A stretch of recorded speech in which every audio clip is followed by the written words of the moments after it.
Hey guys, welcome back. It is your favorite Gimp with a Limp, and I am back with some more Conflict of Heroes. We're going to get kicked off here on our next video with Conflict of Heroes. Gotta say, really love this game, so I'm looking forward to this scenario.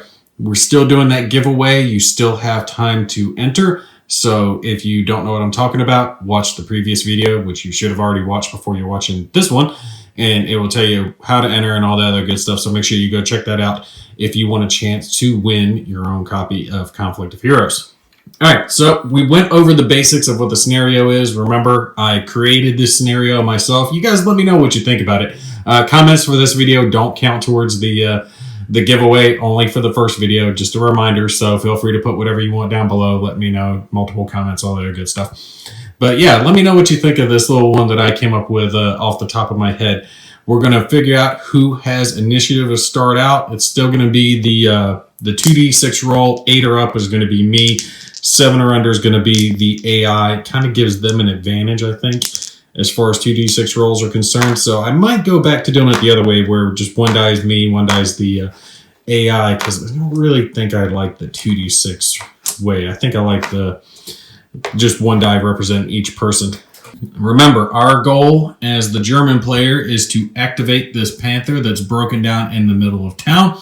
I need a natural 12 to activate it, but I can spend cap points on my turn as an attempt to activate it. And remember, that's a once per round thing, okay? So it's not like every time I have a turn, I can attempt to start it. If it was like that, I would make it just a natural 12 would have to be rolled. I'm giving myself a once per round thing. And I'm not sure exactly how many rounds I'm going to give this. I'm actually keeping track of the rounds up here on the victory point track. So I might just play it out to 10. We'll see how it goes. The AI is going to get a little bit of a boost on the third round. They're getting a couple more infantry coming in and a Churchill tank. So that tank's going to be an issue. It's going to be pushing in. They've got this BT-7, a smaller tank. No, not BT-7, T-70, excuse me, coming in. They've got the serious advantage. I wanted to give the Soviets a serious numerical superiority as far as this one's concerned, because it's similar to that one that I played previously, except I was the Soviets and I just got my butt creamed, although I've made myself a much, much harder scenario to go against. But the Germans did do a good job holding me back, because it didn't take as many points for them to conduct their attacks, so they didn't spend as quickly, and I was walking through an open field, so I pretty much just got slaughtered. It wasn't exactly a fair fight, but they have a very good chance to sneak up on me, so we'll see how this goes. Let's go ahead and roll for it, see who's going to have the initiative to start out. It is going to be me. All right. What do I want to do? Well, there's not a whole lot that I can do at this current moment. I'm going to have to wait for him to get a little closer, because remember, I did put the stipulation on myself that I can't go running back here. I can't try to like take this terrain from them, because the Germans feel like they're pretty well guarded back here, and this is the sneak attack coming from this direction. So I can't turn or go in that direction until something gets spotted or I take fire from that direction. I might go ahead and move one of these half tracks up, though, because they are fully exposed out where they're at, and they do have a couple of bonus movement points, so I could get them a little bit closer to where they could do something, although those would be a good thing to have against back here, because this is all soft targets, I do believe. Yeah, even the trucks back here are soft targets. And you can tell, remember, soft targets are red, hard targets are blue. So you see the tank's blue, but these half tracks are blue. So I think they're kind of going to be one of my saving graces. If they get a flank attack, they still have a 12. So it's not like their flanks are that much weaker than their front. So it's going to be hard for them to take it out unless they're firing with something like one of their AT guns. They're going to have to fire with one of those to attempt to take out one of my half tracks. But as long as it's not one of those, I can use the half tracks to chew up the infantry. So I'm thinking I might put one later on back in that direction and then one go down this way. So let's activate this guy.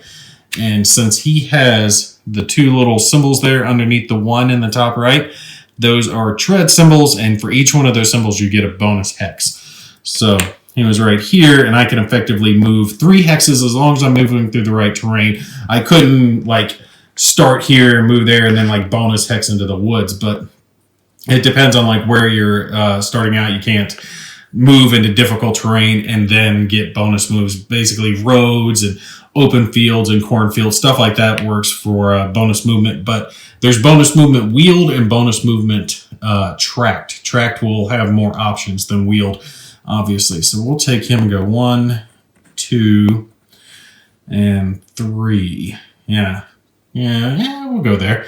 Because this line of sight's blocked over here, line of sight's blocked here, and it's kind of like he's moving up and scouting as he's going around. And yeah, I do get 3 hexes. What is my basic movement, and then the 2 bonus hexes. So yeah, we'll go with that, and we'll have him face up the road. Let's do a little spec check for him. You guys remember how this works. These dice, hopefully, will not hate me this game.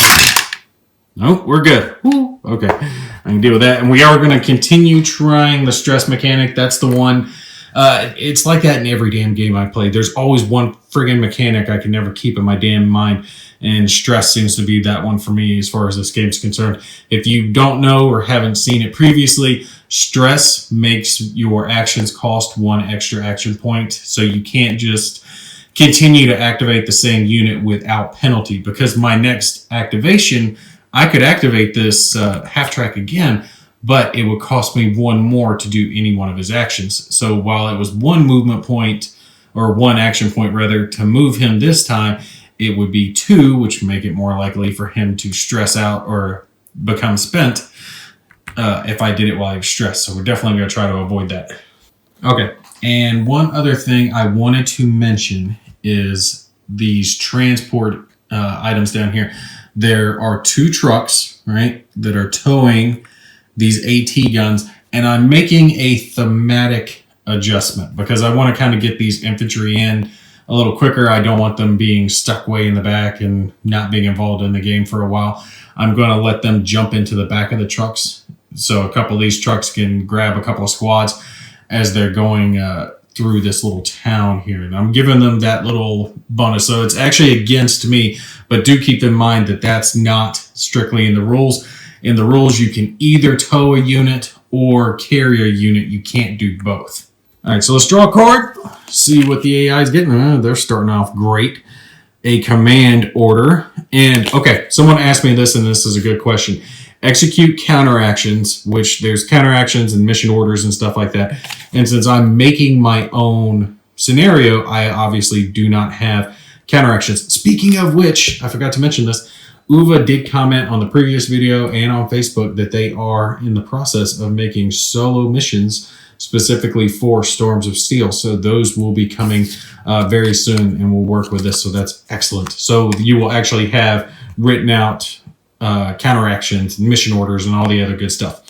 For me, what I've decided to use as far as counteractions and mission orders, it's going to be kind of like I did previously, where it's like case sensitive type deal.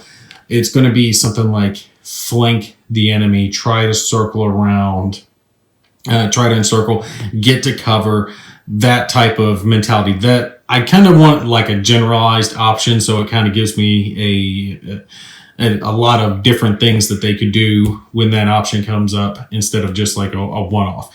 But my first thought's going to be flank, right? So if they're coming up, I'm facing over in this direction here, looking at them.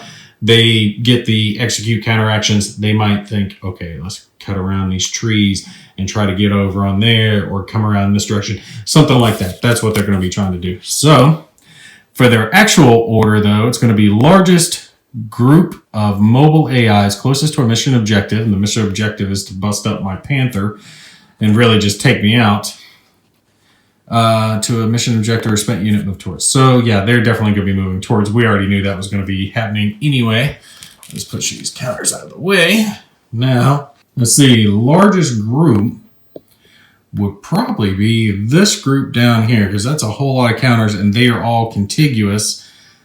But, here, Barrett, I don't want to move these guys until the trucks get around, and those trucks have 1 bonus wheeled movement. He's got 1 bonus tracked. So I could get him up to there. He could get to there. Yeah, that would work. Because up here we have another group. They could group move. This, I mean, towing isn't exactly a group move, but it is 2 units technically.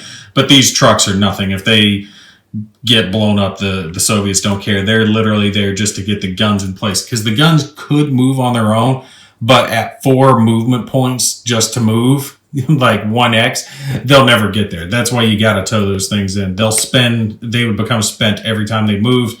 And think about 1 round, 2 rounds, 3 rounds, 4 rounds. 4 rounds trying to get into line of sight. Yeah, that's never going to work. So definitely going to have to tow those guys. Now the trucks actually can attack, but it's only in close range. So they would actually have to get on top of my counters, and they're getting all sorts of penalties. And no, those trucks aren't going to be doing shit. So yeah, that group up there is pretty big. There's a group here, group over here, and then I can move a lot here, but we're not going to move these infantry yet. We'll move them later. We're going to go with this group here. So the 2 trucks and the tank are going to move up, and they're each going to go 2 hexes. So 1, and then the bonus move, and then 1 and the bonus move. Get them lined up here. And then 1 and a bonus move. And it's only 1 movement point each for each of them. I know it says 4, but we're going on what the towing vehicle says. And the way it works is you have the towing vehicle, if it's actually carrying the unit's placed on top of the counter. And if it's been unlimbered, that's when you place it underneath. So when these things actually get set out to, go to town, do their business, you'll put them underneath the trucks. And speaking of which, I haven't even thought about where they're going to drop these ones down there.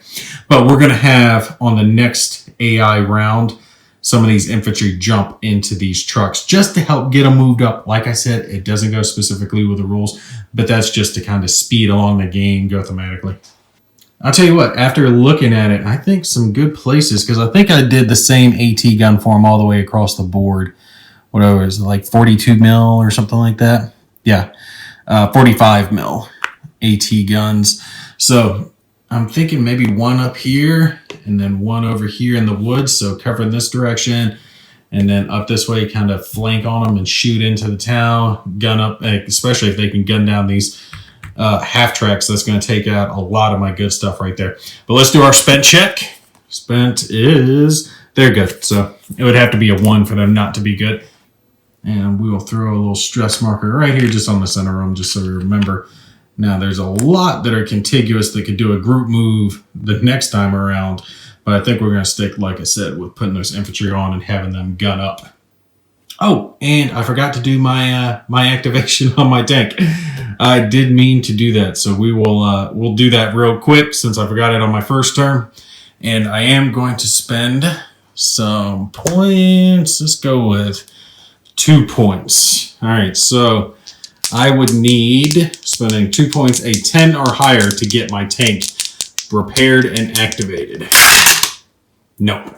So we got ourselves a 7. That, unfortunately, is not going to work. I saw that 6. I was like, oh, I'm going to start off with my tank. All right, but that's my special rule for this. And it looks like I'm probably going to forget that more than once. I'm going to have to figure out some way to kind of kick that over in my head to remind me. Well, no, I can't do that. I'll have to figure something out. But at the beginning of each one of these rounds, I will take and do a 2d6 roll looking to see if I can repair that tank. Because if that tank repairs, this game. They could take over everything I got and I could still get them. Because they would have to flank them. I mean, with 21 defense number, I don't even think they've got a weapon strong enough. Maybe the Churchill. Yeah, the Churchill could do it because it would knock it down to a hit number of 12. So maybe if the Churchill got right on top of them, point to point, then they could get a realistic chance of actually causing some damage to the Panther. But other than that, they would have to be firing at a flank to cause the Panther enough damage. All right, my next move, I think I'm going to move this other half track. Now, remember, I'm putting the stipulation that I can't go back in this direction because I don't think it'd be very fair if I just immediately turned tail and ran up here, not knowing about the secret attack coming in the back to try to go after those guys and get up on them close. So I am going to turn this guy, though, because him just out in the middle out there, I just think that's too close to him getting torn up. So we'll move him up and I think maybe there. Or let's see. If I put him there in that direction, his front is those. Oh, that would give both flanking shots. I can only turn him one direction here. Yeah, I can only turn him one direction. That's going to keep him from getting a flank shot on him. So I'll point him north for now. I'm not going up there. I'm just kind of shielding myself from that direction. So this one's kind of covering my south and that one's covering my north. We'll put the stress on it and roll our D10 here, our junky D10. Oh, you gotta be kidding me. You gotta be kidding me. Damn. I roll ones more often than shit. Ugh. All right, well, at least I got him moved. I mean, I got cap points. I could do stuff with him, and firing him only costs 2 points, which isn't bad, so I could get a few attacks off with him, but that just sucks. I did not want him to spend that quick. All right, so let's draw a card real quick, see what the AI is going to do. They don't have anyone in priority range. They definitely don't have lines of sight yet. Now, they do, technically, I think, have a line of sight with some of these infantry over here, but his would be an attack power 4 against, let's say that HMG there, and he's in a, wood building? No, stone building, so that put him up to 12 or 14. He would be 13, so he'd have a line of sight there, but that would be at, he wouldn't even be in long range, because even at long range, which is double the listed, I don't think he's in range. So let's see, 1, 2, 3, 4, 5, 6, 8, 9, 10, 11, 12. Ooh, he could just barely reach out and get to here, but he can't get to him. So 1, 2, 3, 4, 5, 6, 7, 8, 9, 10, 11, 12. Yeah, just barely to him. And if we do our little laser there, yep, they would have a line of sight. So, +1 cap. Highest closest unit that just acted. Well, he could fire at the half track, but the half track his attack power would be 4, or not 4, would be 0. So he wouldn't be doing shit against that half track. He would have to fire a natural 12 to do enough damage, or actually he'd have to fire an 11. Should I give it to him? Because he's getting the bonus cap. Highest attack rating AI, closest to a unit that just acted. He's the only one that's got a line of sight. Right? Yeah, no one else. There's blocking terrain all down through here. Blocking terrain here. Obviously blocking terrain back here. He's the only guy that's got a line of sight. And he actually does have a line of sight up here. The flank defense is 12. Right? And yeah, flank defense at 12. With a 0 on his attack power, it means he gets no bonus against armored targets. So he would have to roll a 12 to do it, but with the +1 caps, he would get an 11. I'm going to go ahead and let him do it, just for shits and giggles. Let him fire at it, because he might get lucky and roll an 11 and actually damage my my half track. And watch it. If that happens, I'm going to be so pissed. I'm going to be like, damn, I should have made a different call. But let's give it to him. Let's give him the shot. Let me grab the stress marker so I don't forget about it. Throw it down over here. And 1, 2, 3, 4, 5, 6, 7, 8, 9, 10, 11, 12. Yep, just in range. Just wanted to make sure, because I counted to the HMG, but not the half track. So we're giving it to him. We're going to let him make the attack. +1 cap bonus, so he needs an 11 or higher. A 3. Nope. The Russians are rolling hot like they usually do. All right. So let's see if he spends 4 better. And I'll be damned if he did not spend. You gotta be kidding me. Oh, I give him the free attack and he doesn't spend for me. And actually, I just realized I forgot to impose the long range penalty on him for making the long range attack. So it wouldn't have mattered anyway. He would have had a -2 to his attack rating. So his attack rating against blue targets would have been a -2. So it would have been a -1 ultimately after the bonus from the card, meaning he would have had to have rolled a 13 to have hit. So moot point regardless. And I noticed that because I was looking at my AT gun that was here. I was like, well, I could perform an attack with him and shoot down over there now that Dummy's revealed himself. But it is just at long range. But this machine gun could do it. Does he have... Nope, he is in a clear field. I might just go ahead and chew him off. because that would be 5, and he's definitely within 13 because you see that's his range right there, 13. So yeah, let's go for the attack. Let's do to the Soviets what the Germans were doing to me all last game. All right, HMG attack down over there. We're going to try to chew up some of those infantry.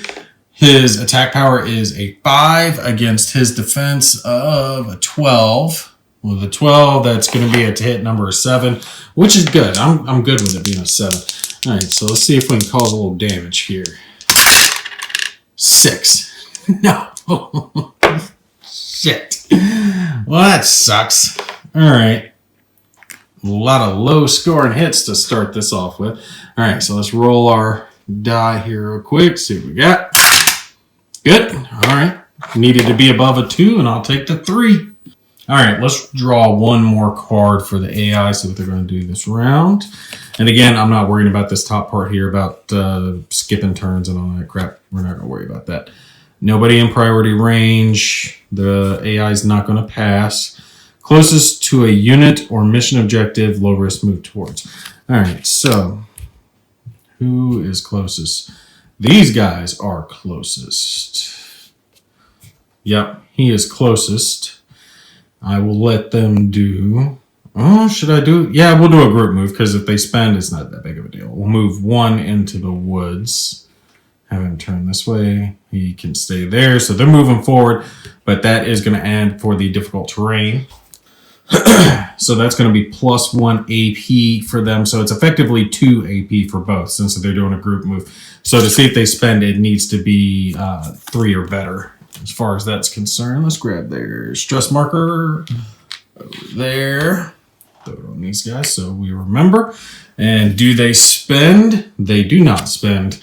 Well, this is good. I mean, they're doing all their not spending now, so hopefully they'll do their spending when they get a little closer and I can chew them up with these attacks.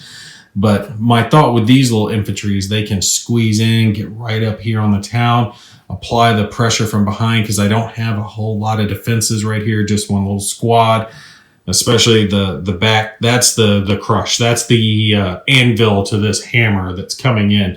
And this is just that little bit of a screwdriver going to come in and jab them while they're down. All right, but we'll go ahead and pause it here since we're at a good pausing point. We'll pick back up with my next turn, see what I can get going on. Might move some of my AT guns around or maybe even take another chance with that the heavy machine gun there because I can get that guy, reach out and touch him, at least plink something off the board while I can. Gotta do something. I gotta stay defensive over here. All right, but like I said, don't forget about the giveaway. Make sure to go to part 1, leave your comments, and subscribe to the channel. All right, that's going to be it for me. You guys take care. I'll catch you in the next one.